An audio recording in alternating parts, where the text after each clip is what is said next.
মানবাধিকার দিবস উপলক্ষে জুলাই গণহত্যা, জোরপূর্বক গুম, ক্রসফায়ার, পুলিশি হেফাজতে নির্যাতন ও মৃত্যু, গণহত্যা সহ বিভিন্ন সময় আওয়ামী লীগ ফ্যাসিবাদী জুলুমের প্রতিবাদে রাজধানীর সরোয়ার্দী উদ্যানে মায়ের ডাকের গণজমায়েত কর্মসূচি চলছে। সেখানে আছেন সহকর্মী শফিকুল হক, আমরা যুক্ত হচ্ছি তার সাথে। শফিকুল, গণজমায়েতের সর্বশেষ কি খবর রয়েছে আপনার কাছে এই মুহূর্তে? এর আগে যেমনটি জানাচ্ছিলাম যে এই গণজমায়েতটি মূলত এই বিগত ফ্যাসিস্ট আওয়ামী সরকারের শাসনামলে 17 বছর যারা গুম, খুন, নির্যাতনের শিকার হয়েছেন তাদেরই অংশগ্রহণের মধ্য দিয়ে আজকের আন্তর্জাতিক মানবাধিকার দিবস উপলক্ষে এই গণজমায়েতের কর্মসূচিটি হাতে নেওয়া হয়েছে এবং মায়ের ডাকের আয়োজক এবং দুপুরের পর থেকে এই গণজমায়েতটি শুরু হওয়ার পর থেকে যেই ভুক্তভোগী যারা রয়েছেন, যারা বিগত দিনে গুম, খুন, নির্যাতনের শিকার হয়েছিলেন, তারা তাদের অভিজ্ঞতা এখানে বর্ণনা করছেন এবং আমরা শুনছিলাম তারা বলছিলেন অনেকে আসলে কিভাবে তাদেরকে বাসা থেকে তুলে নিয়ে যাওয়া হয়েছে, কর্মস্থল থেকে তুলে নিয়ে যাওয়া হয়েছে, কিন্তু এর পরবর্তীতে আর ফেরত দেওয়া হয়নি। যাদের স্বজন তারা এখানে এসে বক্তব্য রাখছিলেন। পাশাপাশি পুলিশি নির্যাতন এবং পুলিশি নির্যাতনের সেখানে মৃত্যুর ঘটনা ঘটেছে এরকম অনেক ভুক্তভোগীর পরিবার এখানে বক্তব্য দিয়েছেন। এখানে উপস্থিত আছেন রাজনৈতিক দলের নেতৃত্ব সহ বিভিন্ন শ্রেণী পেশার মানুষ, মানবাধিকার সংগঠনের পক্ষ থেকে অনেককে আমরা এখানে দেখতে পাচ্ছি। মূলত একটি বিষয় আপনাকে বলে রাখি যে গত যেই জুলাই যেই গণহত্যা সংঘটিত হলো সেই জুলাই গণহত্যার বিচার, পাশাপাশি পিলখানার হত্যাকাণ্ড, এছাড়া যারা গুমের শিকার হয়েছেন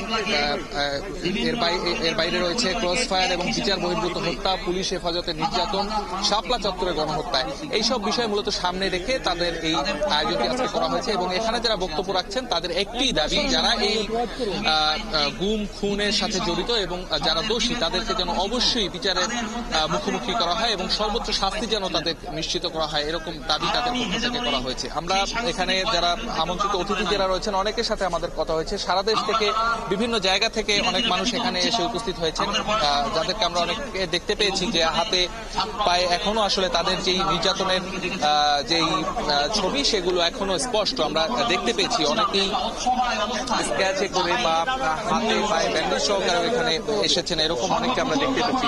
অনেকের সাথে আমাদের কথা হয়েছে, তারা যেমনটি জানাচ্ছিলেন যে তারা আসলে এতদিন কোনো জায়গায় আসলে বিচারের জন্য যেই তারা যে বিচার চাইবেন সেই কথাটি বলার মতো জায়গা তাদের ছিল না। তবে এই 5 আগস্ট পরবর্তী সময়ে তারা এখন একটি খোলা জায়গায় তাদের এই দাবি জানাতে পারছেন, এজন্য তারা অনেকটা সন্তুষ্ট। তবে এই সন্তুষ্টিটি তারা থাকতে চাচ্ছেন না। তারা বলছেন যে যারা এই তাদের গুম খুনের সাথে যারা জড়িত তাদের যেন সর্বোচ্চ শাস্তি নিশ্চিত করা হয়, এই জন্য সরকারের হস্তক্ষেপ তারা কামনা করছেন। আমরা দেখতে পেয়েছি যে এই মায়ের ডাকের আয়োজনে আজকের যে গণজমায়েত কর্মসূচি, এখানে কিন্তু দলমত নির্বিশেষে সব দলের প্রতিনিধিদের আমরা এখানে দেখতে পাচ্ছি। বিএনপি, জামাত সহ বিভিন্ন বাম, ডান সহ সব বেশিরভাগ দলের নেতাকর্মীকেই আমরা এখানে দেখতে পাচ্ছি। তারা কিছুক্ষণের মধ্যেই বক্তব্য রাখবেন। এখন মূলত বক্তব্য রাখছেন যারা ভুক্তভোগী এবং যারা গুম খুনের শিকার হয়েছেন এরকম ভুক্তভোগীদের পরিবারের সদস্য যারা রয়েছেন তারা এখানে বক্তব্য রাখছেন এবং